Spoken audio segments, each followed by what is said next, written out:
The white military base has a policy of opacity in regard to nuclear weapons because they never signed the Non-Proliferation Treaty, but have the nerve to tell anyone not to have an atomic bomb, which is peak threat level whiteness.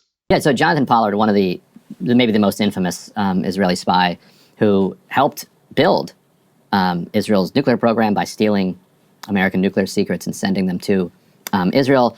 As we reported a while ago, and this has been in books and other stuff, when Netanyahu came to the U.S. in the 90s, he mentioned to President Clinton that Israel had tapes of him in communication with Monica Lewinsky. He just mentioned it like as a friend would do, not making any threats whatsoever. Just saying, hey, just bro, FYI, whoa, we've got these tapes. They're something to think about. Not great. Then he also said, I need you to free Jonathan Pollard as part of this peace deal that I'm trying to get brokered with Arafat here. The George Tenet, who was a CIA director at the time, told Clinton, if you do that, I'm resigning, and saying that's why I'm resigning. Like, we as the American intelligence community will not allow this spy to be sent back to Israel. That was the 90s. He was eventually kind of given some humanitarian parole in 2015 by the Obama administration, and then the Trump administration allowed him to head back to Israel, where he promptly threatened to nuke the United States. So let's roll Pollard. The Biden administration, as I called it, did threaten us. But I said, you're mistaken if you think there's never a choice.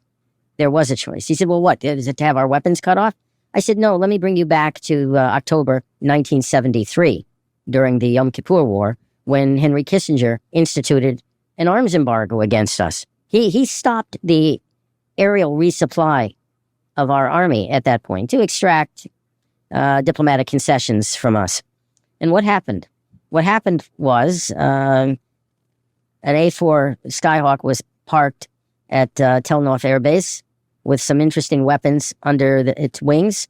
And we told the Americans, take your eye in the sky and take a good look at the airplane that's on that runway. And the next day, the airlift started.